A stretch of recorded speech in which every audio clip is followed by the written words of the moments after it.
Okay, our next presentation is by Barbara Barksdale. The title is the Hallowed Grounds Project in Pennsylvania. Barbara, known as the Cemetery Lady, is the steward of the historic Midland Cemetery and serves as the chair for the Pennsylvania Hallowed Grounds Project, where her experience of caring for the cemetery can be shared with cemeteries around the state and around the country. The Hallowed Grounds Project is an aid to stewards, historians, students, and anyone who's interested in caretaking and restoration of their cemetery. The project also gives important information of what is available at the state level. I have had several conversations with Barbara over the past several months, and she is always a pleasure. So, Barbara, let's start. Hello, everyone. As mentioned, my name is Barbara Barksdale.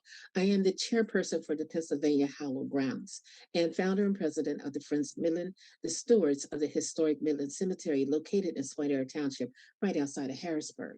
Before I get started, I would like to thank the Pennsylvania State Museum and Kirk Carr for inviting me to participate in the archaeological workshop.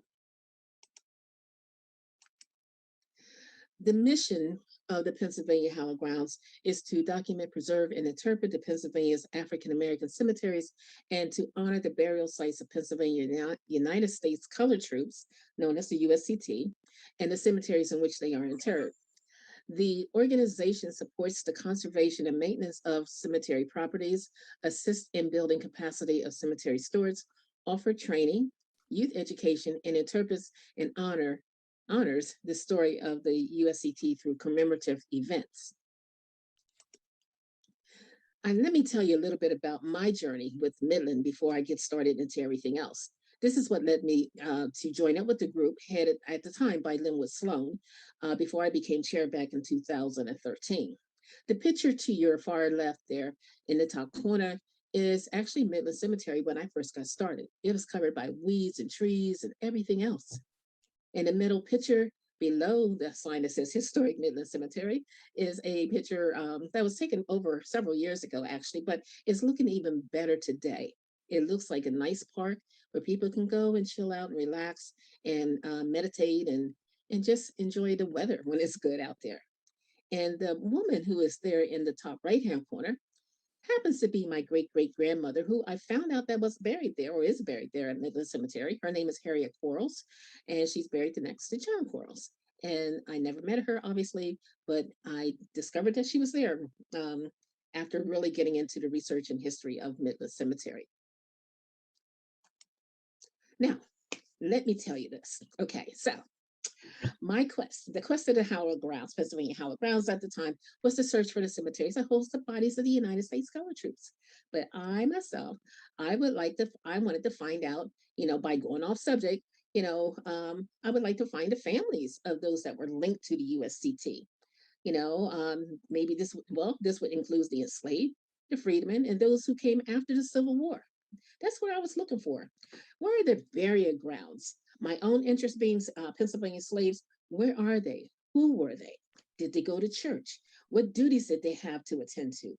Looking at some of the census records of the Harrisburg area, before it was Harrisburg, and afterwards, there was quite a few slaves in this area. In fact, in the 1780s, census is noted that John Harris Jr. listed Jack, Isaiah, and Frank as his slaves. And you always get that question here in the burg. Where's Hercules? Do you want to take a walk with me? Come on, let's go. Let's go take a walk around Harrisburg. Have you ever had that gut feeling about something and you ponder over it and you feel like you must pursue that feeling?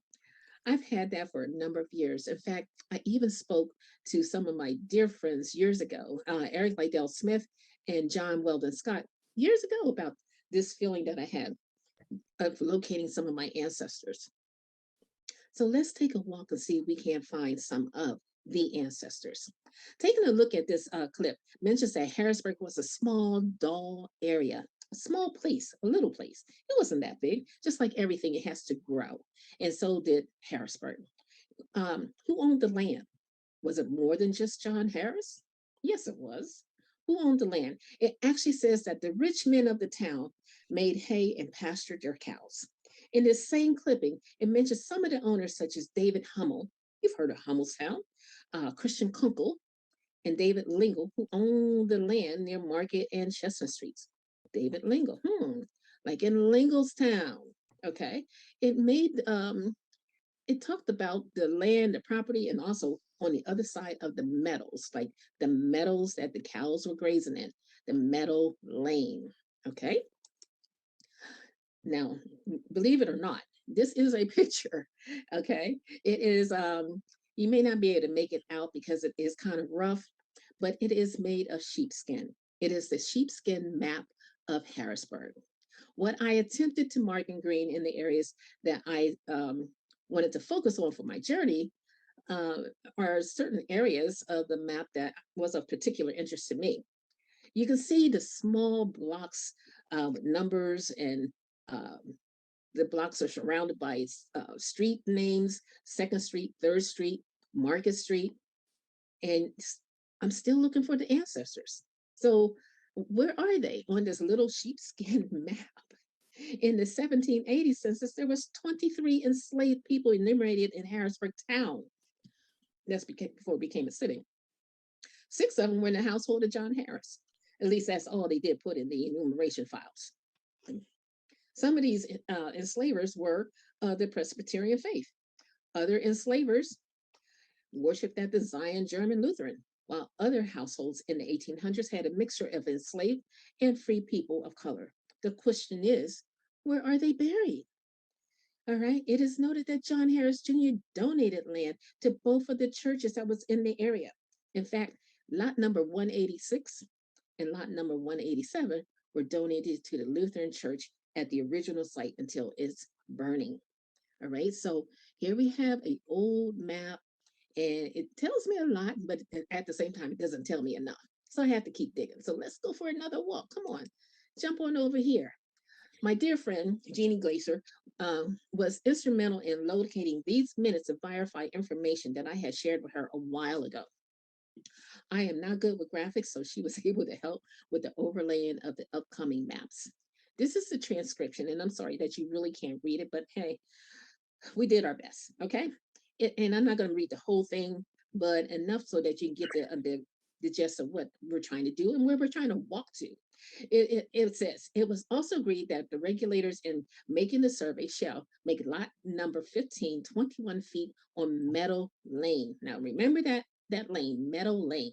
Okay, lot number 14, 21 feet on Meadow Lane, and that the triangle market on the plot as gift front shall belong to lot number 15, as many feet more or less shall found to be required to order in order to run the lots at right angles with Meadow Lane for the distance of 50 feet back and said Meadow Lane, and that lots number 15 and number 14 shall be measured off in such a way that their eastern lines shall be parallel with the eastern line of the Presbyterian graveyard. We're getting closer.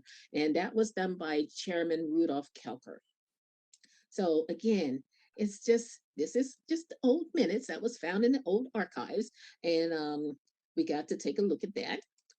Now, I decided, okay, just so I can show you this map so we can get to the destination place, that I cut out a little bit out of the minutes so that hopefully, I do hope that you can see this a little bit better.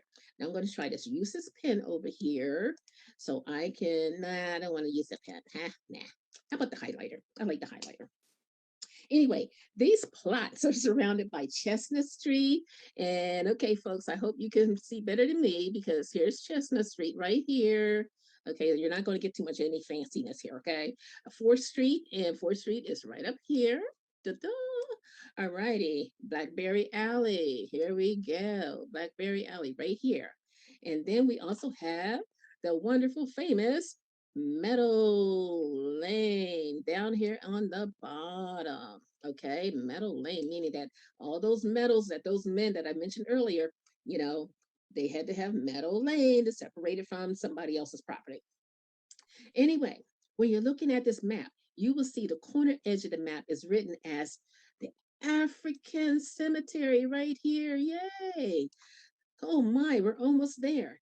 And then we have the Presbyterian Cemetery over here. And it is located at the opposite end of the property as shown by the minutes in 1859. That's the Salem Reform minutes. Knowing the history of enslavement and burials, you can see that even in death, that there would be a separate graveyard. Good thing that is that as we all decompose, all remains turn brown and becomes dirt again. So it doesn't matter what color you are from the beginning, ashes, ashes, and dust to dust. You haven't seen any white dust floating around, have you? Nope, you have not. All righty. So anyway, here we are. We have another overlay. Thanks to Jeannie. Thank you, girl, for helping me out. All right, I'm pointing out here my little Meadow Lane. I love that Meadow Lane, okay? And we have 4th Street, and 4th Street is right here, okay? And so with the overlay of the Salem Reform hand-drawn minute notes, this slide shows better how the land was laid out. The area to the left of the overlay is 4th Street, and as you can see, Meadow Lane is right in front of the railroad tracks. Choo, choo, choo, choo, right here, all right? So let's move on because I only have so many minutes here to do this. So not to confuse you, but near the old Harrisburg Waterworks on Front Street, and I'm sure some of you know where it's at, apparently there was a cemetery as noted on this listing. Removing graveyard, $447 by the Harrisburg Waterworks between 1839 and 1841. Look here, take a look. Removing graveyard. Okay, I don't have a steady hand read that. $447. Wow. So what else do we have here? We have a picture. This is a picture of Harrisburg in 1855, where you can see the steam engine crossing the Mulberry Street Bridge into Harrisburg. Here you go, choo, choo, choo, choo. And if you follow the tracks way up here, it gets you to the far end of Harrisburg. All right. Now, this is a better view. It shows Mulberry Street and Meadow Lane. I love that Mulberry Street and Meadow Lane area right here, okay, in the top right corner. And yes, the choo-choo is still coming, and it's coming, coming. And there we go. We have Mulberry and Meadow Lane. It's amazing how many nuts they had in Harrisburg, like chestnut, walnut. They had a lot of fruit too. You know, we should all be skinny with all the nuts and the fruits that we have, you know. So, anyway, trying to keep you awake here. This is early. All right. Anyway, so I gave you another zoomed in picture. And this is Hercules. I'm going to talk to you about Hercules. Hercules' grave was recognizable until the excavation was made for improving the spot, at which time his skull and a few bones were discovered and removed by the descendants of Mr. Harris to the grave occupied by one of his children in the Colored People's Burial Ground. Keep in mind, we're not talking about Mr. Harris's children. We are talking about one of Hercules' children in the Colored People's Burial Ground at the foot of Chestnut Street. All right. It is noted that later workmen found a large amount of bones as they were excavating to place a new schoolhouse at the site, not far from the Bethel Church. Again, this 1855 print shows that the church and when you compare all the documented information to the maps, you can clearly see where the cemetery is laid. Think about this, all in walking distance from the state capitol. All right, so here you have the African cemetery. You have the Zion German Lutheran Church, and you have the Presbyterian Cemetery. And look at the backdrop, and also look at these here little buildings right here, okay? Keep those in mind too, all right? As I go through this. Don't forget, we're still walking. I hope you're burning some calories here because we got to keep it moving, okay? Here you have it. Okay, this 1837. Now we're going back in time to come forward, okay? This 1837 glyph gives the layout of the town. It reads, the west side of Meadow Lane, as already stated, was principally occupied by the stables and barns quite to Chestnut Street. North of Chestnut Street were the graveyards of the Lutheran, the German Reformed, and the African Methodist Episcopal churches. These extended to 4th Street and up to and in the rear of the present Lutheran church edifice to very near the 5th Street. Today is near the underpath of the train bridge on Market Street. You know how you get to the light by the railroad train, the bus depot, and all that, and you go under, and then you can just come out next to the old post office on Market Street. That's where I'm talking about. That's Fifth Street. Okay. There's a lot more in there, but I'm sure I don't want to totally bore you. Alrighty. So now check this one out. I found another clipping and it goes along with the map and the overlays and all that. And unfortunately, it is just too small for me to really show you anything. The white area overlaying is the area of the Meadow Lane. By the time you get done with this here presentation, you're going to know Meadow Lane, okay? 4th Street and others, as mentioned earlier. Here in this 1838, a fire was started by some boys shooting against the north side of Mr. John Ostler's stable, which connected on the east side of a large frame stable, now the Bethel Church. Wow. Yes, we have now identified where it's going. Here we read in this particular one that reads in 1794, John Harris Jr. devoted a piece of land for the burial ground to be used in the common by the English and German congregations of the town. Again, the streets are Market and 4th and bounded by the Meadow Lane, as known as Canal Street.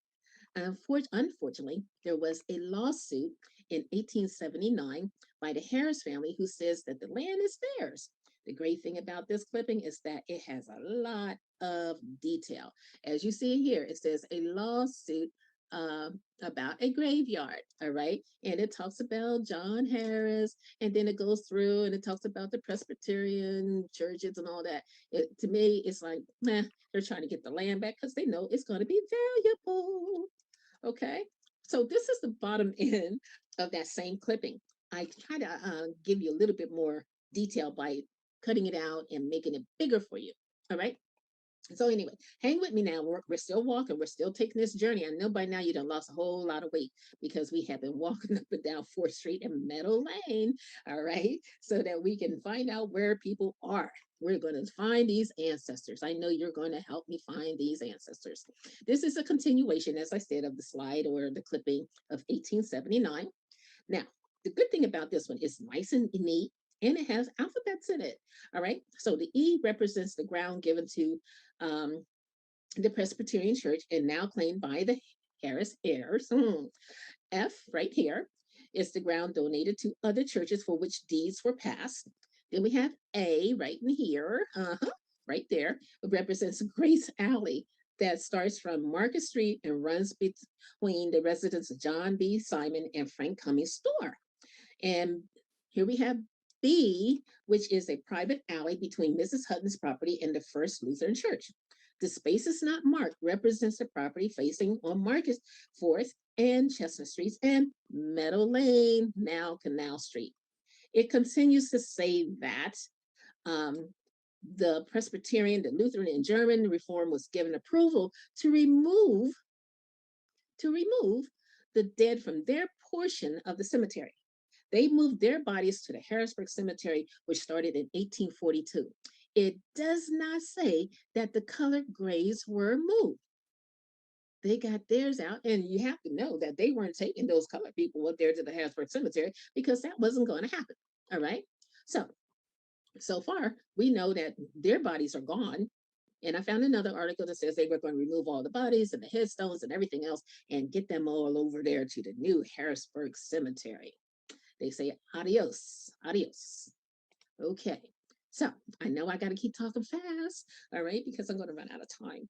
But anyway, what it does say in that continuation of the previous clipping, that John Smith's estate, 2 fine houses on the old graveyard and on Canal Street, also known as, go ahead and say it, Meadow Lane, a brick tavern stands.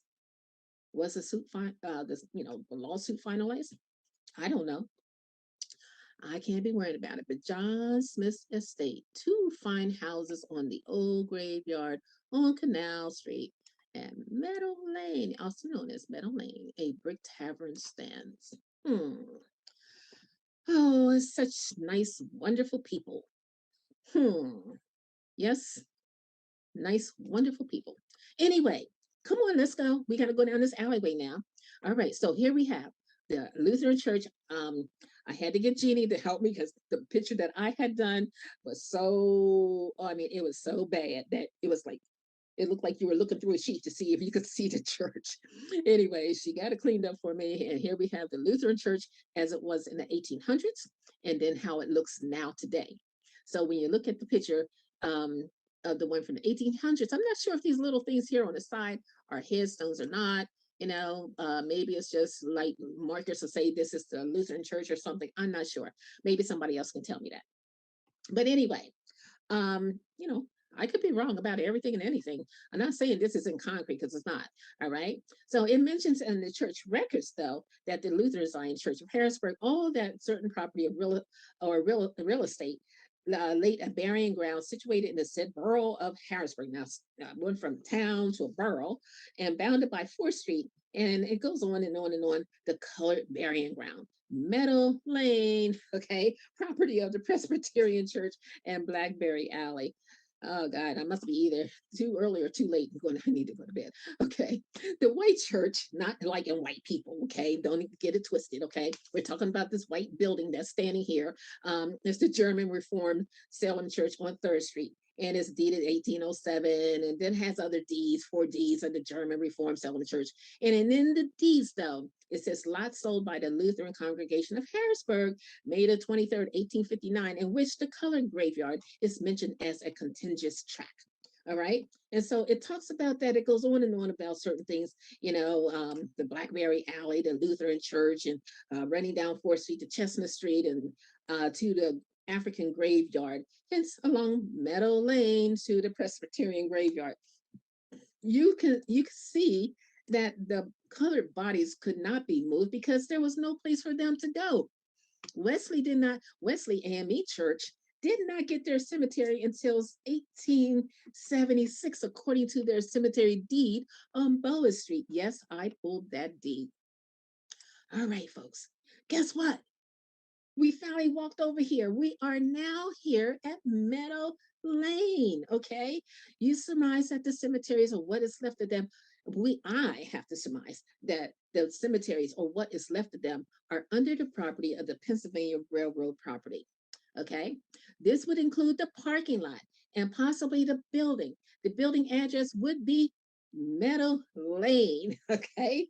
But instead to this day, the address is 4th and Chestnut. I don't know how that is because most of the time when they're giving you an address, it's because your front door is on that street, not your side door, not your back door, but your front door is on that street. It doesn't say that it's facing that street. It's got to be on that street. But these people, Pennsylvania Railroad is on Meadow Lane, okay? Also known as Canal Street, okay? So you say to yourself, what are you asking? What is she talking about? What are you asking? Why are you asking yourself? What does it have to do with the USCT, the United States Colored Troops? It has to do a lot. Why? Because these are the mothers, the fathers, the brothers, the sisters who were yet to come fight for freedom. These are the remains of people who prayed at one of those churches or near that church, worked the land and looked for freedom and a place to rest after death to be in a better place. These are the ancestors of the USCT. These are our ancestors. Meadow Lane. By the way, if you're looking for Hercules, you may want to see that they moved him to the Harris Free Cemetery for the colored people given by John Harris, the John Harris heirs, and the trustees of the cemetery, because John Harris heirs were the trustees of the cemetery.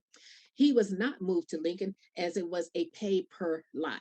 The Harris Cemetery is on Cemetery Hill, as it was called in the 1800s. To be more exact, go to the red light at the corner of 17th and McClay, the bypass, past the Armory, and at that big wide intersection. You will probably find him there. You will also find on Cemetery Hill the Harrisburg Cemetery, the Harrisburg East Cemetery, the Lincoln Cemetery, and a few others very near to each other. Let me conclude with this, as some of you may want to validate this information as it is not set in a headstone. This clipping is from the 1882 titled Canine Goals.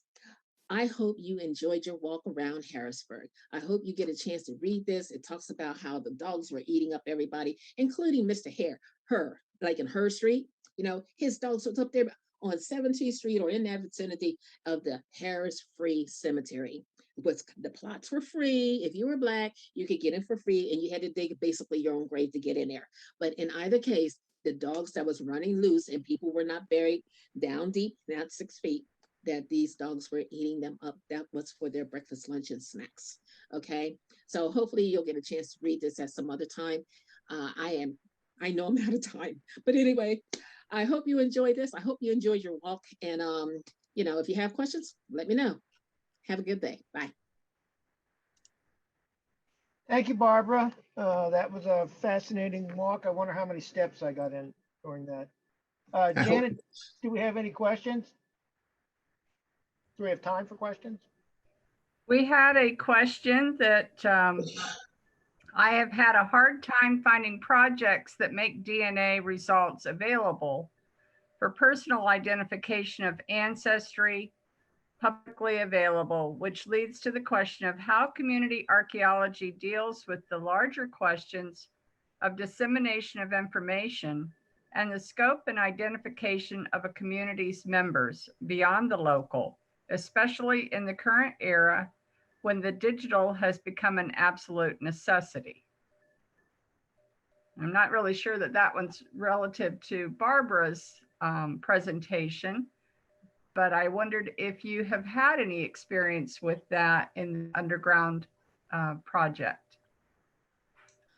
I myself have not. As far as like the DNA, of course, that's going through different companies such as Ancestry or 23andMe or something like that. But as far as making the connection, I think that's still like something that, as we discussed, I think just last week, how do we get that information out to people, and how is it going to be shared, and DNA that they find in the ground, and old bones and such like that. So I really don't know. I would think something more for the archaeological people, or someone who's into digital archaeology, as far as trying to pull that together. Rachel, I'm sorry, I don't have the answer to that. Well, maybe we'll hear that answer from some of our speakers throughout the day today. And if not, we can bring it up again later in the discussion at the end of the program. Thank you, Barbara. Thank you. We had another question regarding how did the construction of the train station impact the cemetery buried there? And again, Barbara, I'm not sure, did you state the date of when the train station was constructed? No, I did not give you the date, because as you see in the earlier pictures from like the 1850 and earlier, the train tracks were starting to come through. It was actually more like a log cabin type station. It was rehab built, taken down, and rebuilt to what we have today. And as you may not know, but over the years, they have renovated the station even from when I was born. They have renovated it, and they have dug out more of the land. So I don't have an exact date of when the very first one was put there. All I can surmise is that it was definitely in the earlier part of the 1800s. And I see there's somebody has a question. Have you ever talked to anyone about what might be under the parking lot? I have. Well, let's say not at the state level. I have not, but just talking to other people that had the same interests as my own, was trying to find out what happened to the people. We've had a lot of discussion over the years, like even with Caleb Jackson, about what could have happened to these people. Some people always say, "Oh yeah, they were taken up to Lincoln Cemetery." Well, or the cemetery that was owned by Wesley up on Boa Street. Again, because those were paid per lots for the deceased, they were not taking up the free people from the cemetery that was down there on Meadow Lane up to that particular cemetery, because they were trying to make money, and they're still trying to make money. And then I did find information where the people from Boa Street, those who were interred there on Boa Street, was taken up to the Lincoln Cemetery that is out there in Pembroke area, and they are still at rest there. they also named the people that they had taken up there from that particular cemetery. So as far as the train station, it just, I mean, you're talking black and white. The white, as I mentioned, have went up to the Harrisburg Cemetery. There is a listing of those people that was removed from that ground and placed up there because they were trying to make it, more of congressional type of cemetery for the people. And those who didn't have a place to go, they just were left behind. There is articles out there that also indicates where that workmen have over the years in doing construction or laying roads or putting in water pipes or whatever have found bones. And I don't know what happened to the bones. It did just mention it in the article that the workmen found quite a few bones, and that was it.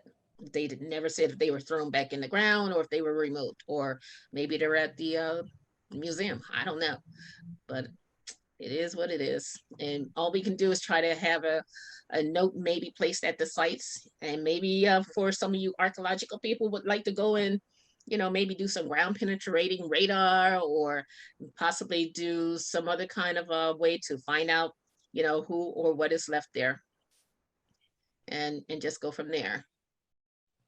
Barbara, I think we have time for one more question here. What work has been initiated on the Lincoln Cemetery, early burials, and the U.S. colored troop identification? Well, I know for, for the last couple of years, they have been working on it. There is a young lady by the name of Rachel Williams who have been coming in because her own ancestors had buried at Lincoln Cemetery. And also the minister has been working with Rachel to create a list, and also myself, along with some volunteers over the last couple of years, trying to create a more comprehensive list and place it down at the Dauphin County Historical Society. So there is listings. They have pretty good records. Rachel have made copies of a lot of the records, and they're just trying to make sure that the cemetery right now is being taken care of, and create a list that will at least indicate who is buried there. And there is someone had walked through the cemetery years ago and actually tried to create a map with the quadrants on it that would indicate who was buried within that particular quadrant. So there's been a lot of things going on. And unfortunately, the cemetery just needs a lot of help. They need a lot of help. They need some, the minister and the Wesley AME Church needs a lot of help in making sure that the cemetery is continued to be maintained, and hold on to those records and share them with the world so that everybody will have an idea of who is buried in there, and they can find their own ancestors. It truly does take a community of volunteers to keep a lot of these cemeteries maintained, doesn't it? It takes a lot. It takes a lot of passion and purpose with everything and anything. Yeah, I mean, don't go into it. Don't do it because you think you're going to make money off of it. Because you're not, because you're a volunteer. But when you're going into it, you got to have that drive to make sure that you're going to be able to do something and make a difference.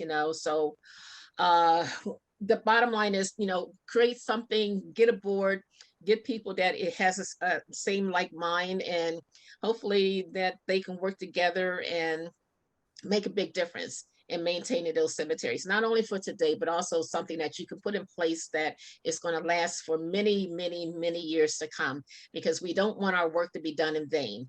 And I've been working at mine for 30 plus years at the Midland Cemetery. And yes, I'm getting old and older, so I want to make sure that somebody is going to take over the reins of it all, and that we engage our youth into maintaining the cemeteries and taking care of the ancestors and getting them to learn about the ancestors, so that they have a purpose and a drive in maintaining it in 50 to 100 years.